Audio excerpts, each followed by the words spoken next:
Ndazi ko mutirirwa murabirondera mubifise hafi cane.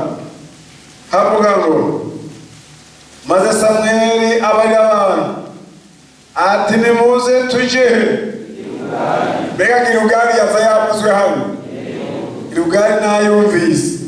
Nimuze tuje Gilugari dusubire dukomeze iki. Amen. Nimuze tuje Gilugari dusubire dukomeze iki.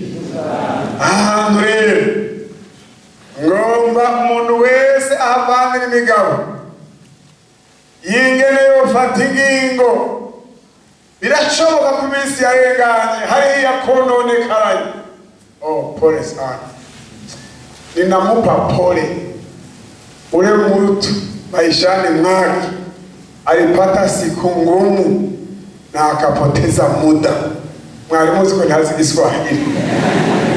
Umuntu hari ikintu nibagiye ariho aramukije ko kuri Skype. Nanje murafashe turamusaba kuri Skype. Ego. Abariko baradukurikira mu makonti na yose y'isi. Kugiyo mpamvu nagomba mpepore umuntu hari hano cyangwa ariko aratwumva ari kure. Mu minsi yamurengananye hariya mwononekaraye. Kandi iminsi kononekaranye uwo munsi uvuye ukakononekana ntuzokwigera usubira kubona ngo utunganye ibyo utatunganije. Ariko nagomba mwese muvane ngahe imigabo iyo nonekaye kayicara mugabo isigaye ntihagire n'umuzosubira kutwononekana. Tuce tuyikomeza mwiki ibyo bwami. Luka 9:60. Raba Yesu ingene yabwiye abantu niryo banga ryo gukomeza ibyo bwami. Raba Yesu ingene yabivuze. Luka 9:60. Umva ngene havuga tumwe bw'amahoro ndagukunda uraryohera. Reka duhere kuri 5:9. Maze abarira uwundi muntu ati nkurikira. Nawe ati mugenzi banza undekure ngende hehe. Soma cyane ngende hehe. Wamenye icyo kintu kirahambaye. Numva kumenya kirahambaye ariko rindira murabinyishiye muhaye mwayibona. Ariko Yesu aramubarira reka abagize gute bagire gute. Ariko weho genda ugire gute. Soma cyane genda ugire gute.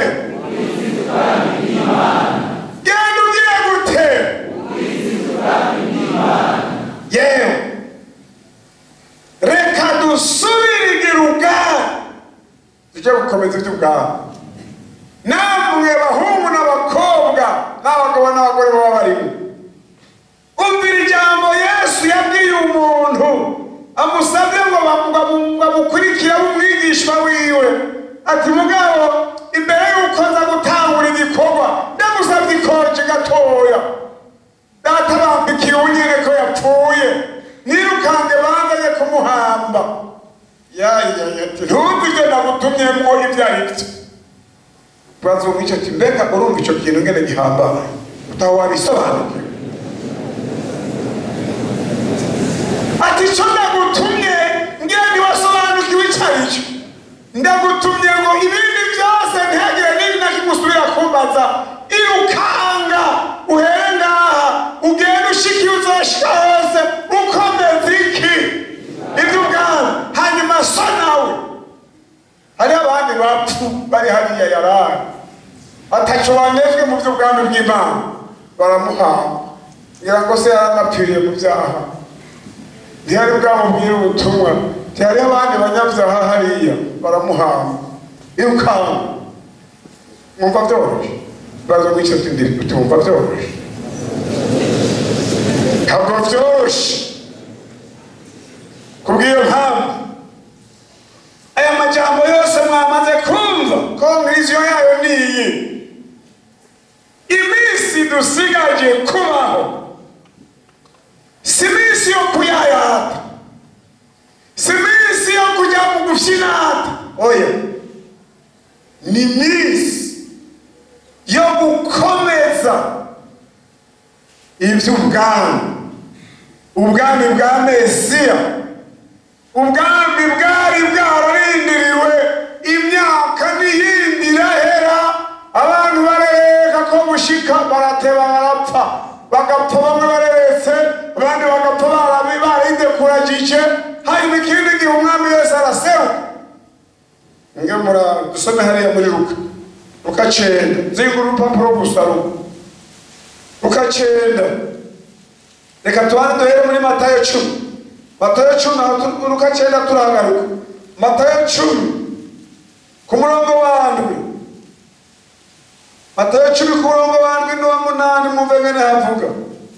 Havuga ngo uko mugenda kose mwigishe, mutubwabe bwo mw'ijuru buri hafi, mukiza abarwaye, muzura abapfuye, mukiza abanyamibere, musenda abadayimoni, mubihere ubusa, mubitangire ubundi. Amen.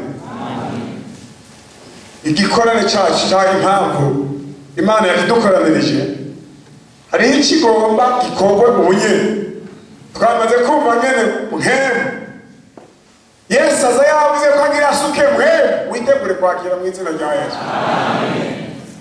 Numva mu mutima tuje gusengera ibintu bitatu. Icyambere, ko mugenda kose mujye gukomeza iby'ubwami. Turajya gukomeza iby'ubwami, umuntu wese yumva inzamba hamwe yovuga atoduga, uwo turaza kumusengera. Namwe gusengera abarwayi muri President, hanyuma ndashikira umuntu umwe mu twavuganye, sanga yarahuye n'isanganya, canamubaza mbega umunsi ugira isanga, kandi hari umuntu wo mw'idini ubona ko asa n'abanyedini, womengo ni nyankamugayo, mugabo canamubaza ntinandi ujya munsi wagira isanganya, mbega iyo upfa wari kujya mw'ijuru? Ntabwo ngo usinzi iyo nari kujya. Turanze ubwira ubuzima bwagene bwagene, ibi nibi warabikoze. Narabikoze. None ubu wari kujya mw'ijuru, wari kujya hehe? Muri Gehinomu. Ubu nyene rero mutagira nabwira ingorane rero ihari muri iyi myaka tugezemo, hari ikintu abantu babuze. Reka abantu ntibikunda. Bibiri bakunde mugenza yo kugira gute bikunda. Abantu rero biragoye gukunda abandi kuko nabo nyene ntibikunda. Reka woba wikunda bagahamagara baza kwihana, nawe umunyabyaha ukagenda utihanye, ugaheza ukibwira ngo urikunda. Aho naza guca gusengera abantu muri President, nagenda igitanda ku kindi, mpura n'umwe yari yacitse ku icumu kabisa. Hanyuma ariko ndamubaza nti mbega ntipore mwana, Imana ishimwe yarabogoye iminsi, ngo amahoro Salvato. Ntiwamenye ngo ndakuzi nyene, ntitwahuriye arambare, nari narakwifurije gukizwa tewe, none ko warabicitse ku icumu ngo niho wo kwihana, wareka inone kumwe waruri utarahura n'isanganya warayuzuza n'ubundi kuri urumva ko umuntu atikunda. Cyambona uyo naho bucakira azosubira muri bwa buzimire kugeza urupfu rumute muri Gehinomu. Ariko nashimye umuntu ni nawe yari yampamagara, hari haheze nk'umwaka tubonanye, duhuriye mu bitaro nk'uko nyene, ndamubwira ubutumwa arihana, kandi mu buryo budasanzwe arihana neza mugabo inyuma yaho gatoya acara bivamo aragwa, arasubira inyuma. Ndamurondera aranyikupa, aranyingegeza, twasubira kubona. Nagiye numva telefone hirya yeje ngo pasi, ngo ndi naka pasi, ngo ndi muri President ya pasi. Acanyereka amafoto yaho yaranduwe na grenade, za magrenade amaze iminsi amuba mu gisagara. Saa ukuguru kwaramyose n'uku kwaramyose. Ati hewe, ati bimeze kuba naciye mbona ko atakindi kintu cyitwa inkoni yo kunkubita. Nkoni y'Imana pasi. Urabona ngene wanone, urazi ngene wanyingirize nka nkwanki, Imana yaraye inkubise inkoni yo kungarura. none ndagarutse. Uwo twari twicaranye ngaha yarapfuye, uwundi ngaha yarapfuye, none jewe ko yaraye inyongeye iminsi ntintwara, ndagarutse. Nturindire inkoni uce wihamye umunsi nyene. Nimba wikunda ukabuzi kuri mu ngeso Imana yanka, uno munsi uzicuziyamura tugusengera ubwami bw'Imana bukwinjiremo. Amen. Cyakabiri dusengera nguko mugenda kose mukomeze iby'ubwami, mubwire abantu muti mwihana ubwami bwo mu ijuru buri hafi, ngo muhejeje muce mukiza abagwayi, musende abadayimoni, muzura abapfuye, mukiza abanyamibembe, ngo mubihere ubusa mubitangire ubuntu. Indwara yose urwaye turayisengera mu izina rya Yesu. Impamvu tuyisengera, nous avons une évidence, twaratumwe. Era abanyene yadutumye muri Luka rero, mwe nababwira muri Luka 9 Luka 9 Luka 10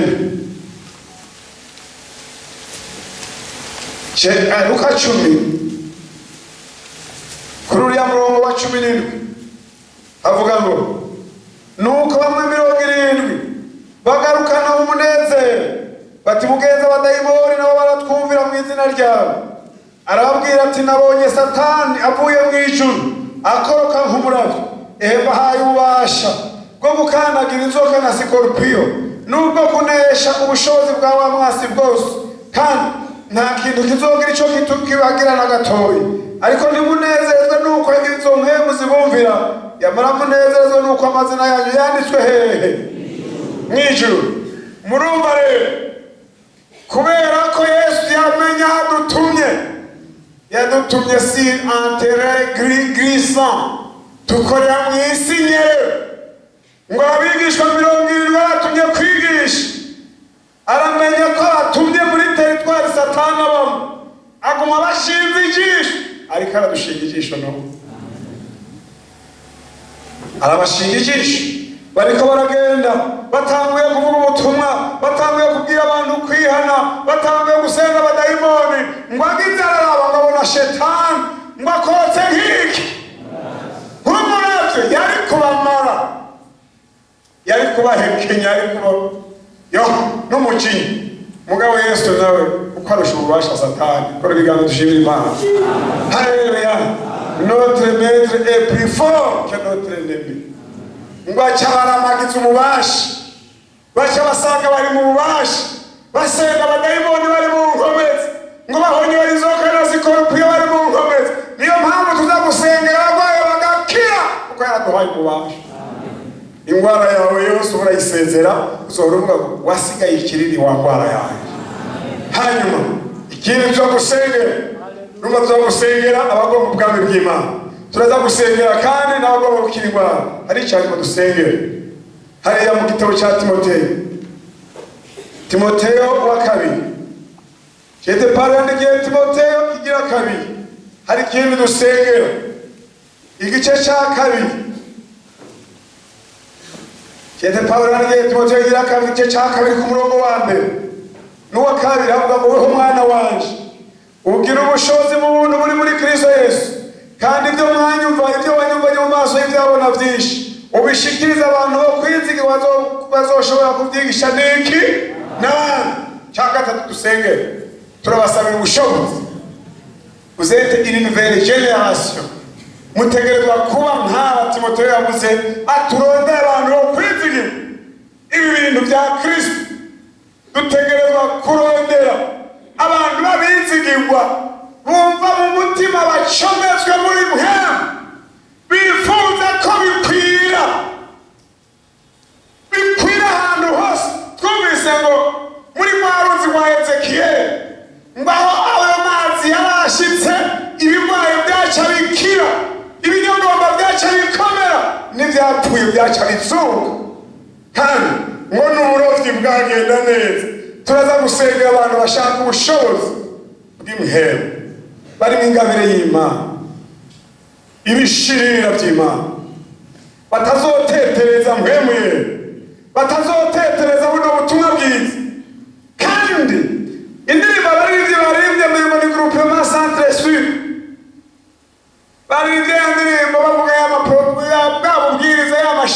misiyoni mwabyumvise ko uyu muntu ukwiye kuzokwanga gushika hariya. Twebwe rero cette generation ntituzobwatsa ntituzozigama umuriro ugarukira ngaho, no, uzogenda ushike no ku mpera y'isi. Uzoja muri Buraya, uzoja muri Amerika, uzoja muri Aziya, uzoja muri Australia, uzokwira Afrika. Ni bande biteguye kuzoba ivyo bishirira? Ndabona ko mumanika mu ntegeke, mutegeza kumanika mu nkomezi mw'izina rya Yesu, mutegeza kubanga hamuzi ubushobozi mw'izina rya Yesu, kugira ngo ivyo vyose bibe bishoboka. Hategezwa kubanza kwihana nk'uko iri jambo ryo muri Timoteyo ziri mu rupapuro rumwe ndakwereka. Timoteyo wa kabiri 2:1 kandi riza ryaciye ngaho. Ibintu kugira ngo umuntu abihamvye hari ikibanza gukorwa.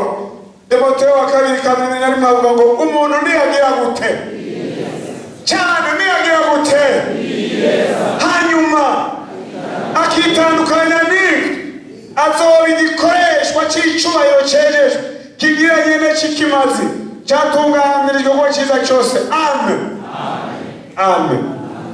No mugoroba hari ikintu Imana igomba ikore hano. Murundi yavuze ngo iminsi irasa ingana. Uyu munsi ngomba Imana ibutugirire munini, ubutugirire umeze gute munini. Hemwe dufashe, turagomba turondere abahungu n'abakobwa batazotetereza abamisiyoneri, batazotetereza ba Pawulo na ba Petero babaye ibishire byo gutanguza umuriro w'intego. Tugomba turondere naho waba wari umunyantege nke wamwishe, fata ingingo gusa, ufata ingingo ntabanduka y'ukwiyeza no kwitandukanya n'ikintu cyose Imana yanka. Uzorebuka ngo hari itariki ya 25 z'ukwezi kw'icenda nafashe ingingo y'uko ibintu biba bishasha. Ubu rero ngomba none mw'izina rya Yesu abantu bwa mbere bagomba kwandikwa mu gitabo cy'ubugingo batari banditsemo canke bakekeranye, bagomba kwiyeza bakitandukanya n'ivyo, bagahava bakazoba ibikoreshwa by'icubahiro bizogirira nyene vyo ikimazi, bitunganira igihugu cyiza cyose imyaka dusigaje kubaho yose. Uvuga ati ni hano ahagarare imbere y'Imana. Uvuga ati uwo muntu aronderwa n'ikirero uhagararaho. Umuntu aziga ati jewe uno munsi ndagize iri demarcation, ndagize acte d'engagement, ngomba nandikwe mu gitabo cy'ubugingo, nongere nitegure kuzoba igikoresho cy'Imana. Siko narindi mugabo ngomba bitanga ubunyene. Tuzuribuka ngaha tugusengera mwese iyo muri muze mugire geste y'Imana, geste yo kwerekana ko hari ahantu mvuye n'ahandi hantu ugiye. Turiruka ushike munsi y'umusaraba, hano hari ikidengeri cy'amaraso, ucyo ushike ufukame muri ayo maraso. Mwana wanone none uranose, wanone none uranose. Amavi yaje agomba gufukamire nawe unyuhagize amaraso ya Yesu. Turabaye kaze muze buhoro buhoro, aho muzaba mugeze muca mufukama. Amavi y'ibintu amavi yose azofukamira ngo n'indimi zizopfatura ko n'umwana. Muze mushike mufukame, hano hari tapi, aho tapi igera. Iradiyo ubutumwa bw'amahoro yumvikana ku murongo w'102.1 i Bujumbura no mu micungararo yaho, no ku 100.7 mu gihugu hagati. Ewe radiyo ubutumwa bw'amahoro ndagukunda urandyohera. Rigafutwa mu gitabo cy'abanyabyaha.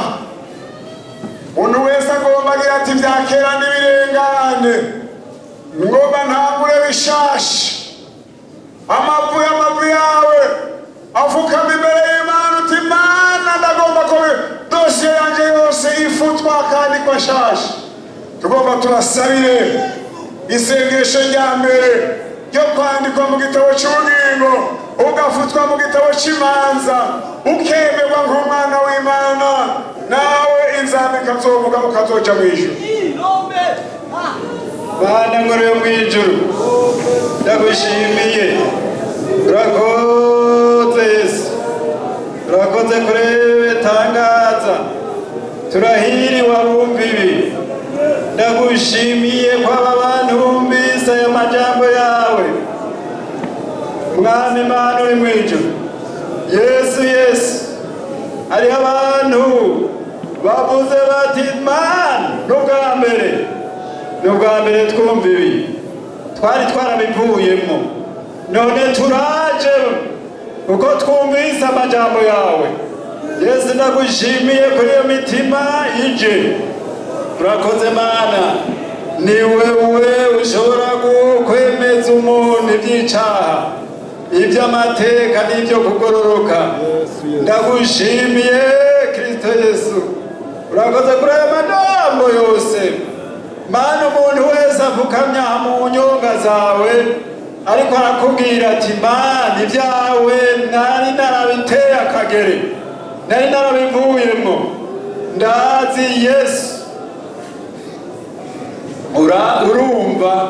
urumva ingene bariko baragutakira, urumva ingene bariko barakubwira gusumbya jewe navyo nzi. Ariko umuntu wese aguhindukiriye n'umutima wiwe wose, Mana nizeye kumwandika, ndabyizeye.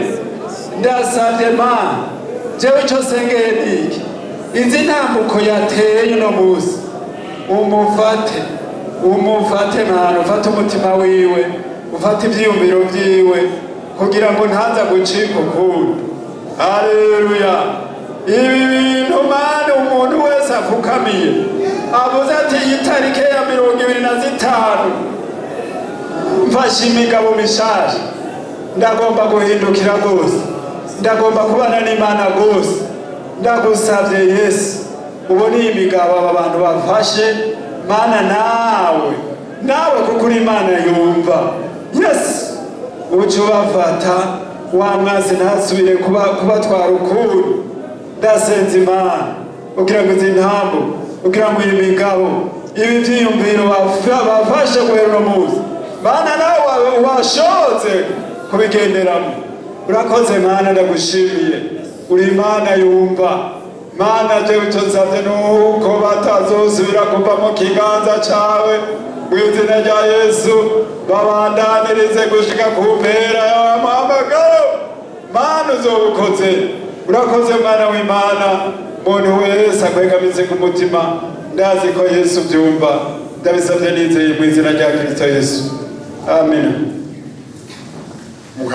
Mugifukamye aho nyene tugomba dusengere iririkize kabiri ngo ko mugenda kose mwigishe mutubwami bwo mwijuru buri hafi. Iki kiragenze neza kuri iki cy'ubwami bwo mwijuru. Wewe wumva ufise ingoma zikivuga mu mutima, urarondera umwanya, urondera umukozi w'Imana, umwiganire byose, uzushigwe byose bipanze neza, atajwi risubira kukwagiriza. Agusengere wature ibyakugoye, wature ngene wasubiye inyuma, canke wature kutari bwigere ukizwa mugo wafashe ingingo, wature ko wari waragendeye mu byaha none ubihevye, ugire acte d'engagement ya yindi idasubirwamo. Ibi ndakubwiye utabikoze uzosanga wagumye muri bya bintu, ari kugira ngo bivemwo. Ukeneye ko bagufasha ukagira un pas en avant, kandi bikaboneka ko wagize indi demarcation. Aho rero ku cy'ubwami bw'Imana turahejeje. Ariko umuntu afise umutwaro umuvuna, Bibiliya ngo ntacurira. Intambwe umuryango wa Yuda yaranesheje kugira ngo itembagaze ibikuremereye byose. Ninde afise umutwaro, ninde afise ingwara, ninde afise ubumuga, ninde agomba ati Yesu ngorera igitangaza, nanjye iminsi y'ukuyayata ntizosubira kubonekamo. Uhagarara huri tugusengera Imana. Uhagarara huri dusabe ngaha diregiteri aze, diregiteri donation ashike hano asenga Imana ku mutwaro uvunye umuntu uwo ari we wese. Ngwino umuntu wese uhagarare nawe, umanika amaboko yawe abiri, uti Imana nakweretse uyu mutwaro, umunsi umwe niwo utembagaza, nzoshinga intahe imbere ya bene data. Uzusabe namba ari muri serire, namba ari muri groupe de prière, namba ari muri chorale, timakanya shinge ntahe ingene Yesu yambohoye tiwe munsi turikiri abivise umutwaro wabona Yesu yarawuntaba. Mana yacu turawushimiye ko waje ahantu kuri uyu musozi Mana ukaza tukumva uriko uravuga kandi presence yawe kumvikana hagati yacu. None aba bantu bahagurutse n'abatwaro bazanye imitwaro imbere yawe Mana, turabizi ko ari wowe wakira imitwaro y'abarushe bakaruhuka, abarwayi ni wowe bakiza. None turasenze muri kanya mu izina rya Yesu, turasabye ngo wakire ivyo bariko baravugira mu mitima mu izina rya Yesu. Imishishagu Mana yawe Yesu, imishishagu yawe, ijambo ryawe rivuga kwidukiza, kwikiza indwara, abantu ntibakire mu izina rya Yesu. Indwara nizikire, imitwaro nikoroke, ibibaremere n'ibibaga bitugwe Mana, nibikoroke bibavuyeko mu izina rya Yesu. Baruhuke mu mutima, umutima uruhutse niwe ushobora gushinga intahe. Turabasengeye mu izina rya Yesu, ukora icyo gikorwa Mana, baruhuke baze kuvuga ngo bari baduze. Umwe wese aze gushinga intahe avuge ngo nabwiye guhura. Hariho umuririmbyi yaririmbye aravuga ngo ndamwegera ngo njahari naniwe kandi mbabaye, ngo ngaruka mfise intege abineshereje. Mwami Yesu, ugirire neza abantu, ubagirire neza, basubire inyuma bagiriwe neza, baronse intege kandi bahaye gutsinda n'imitwaro yabo yakiriye. Urakoze, turaguhaye icyubahiro, ni mu izina rya Yesu Kristo Umunyanazareti, amen. Ubunara tugomba twibuke rya jambo, gomba turivugire rimwe. Ibyakozwe n'intumwa 1:8 twese hamwe 1, 2, 3. Ariko muzohabwa iki? Ubushobozi. Ryari? Muzohabwa iki? Byo kugira gute? Hehe. Na hehe. Na hehe. Na gushitsa hehe. Amen.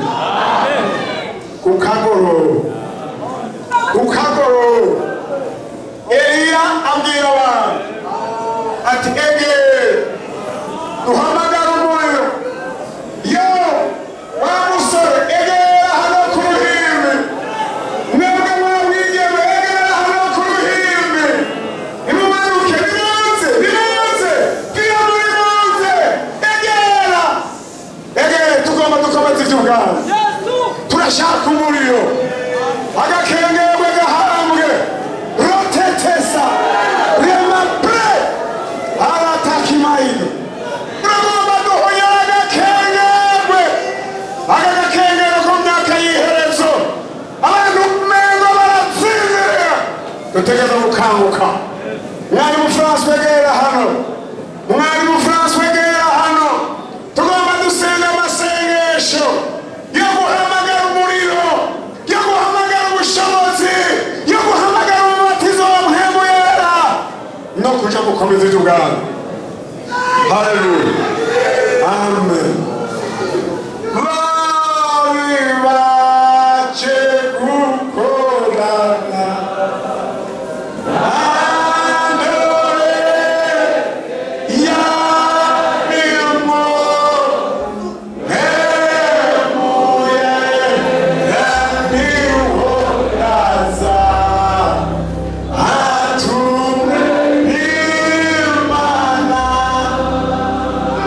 Tuma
kutubabarira urakoze mu izina rya Yesu Kristo umunyanazareti niyo dusenga amen. Ngira shiruza kuvuga kuti amen. Mana urakoze, Mana uragahezagirwa, uragahezagirwa Mana, turashimye Mana, turanezerewe Mana, uraduhimbiye Mana, uratugabiye Mana, uradukomeje Mana, uduhezagiriye ahantu Mana, uraduhera icibutso Mana, ndagitahanye Mana, mwene data aragitahanye Mana,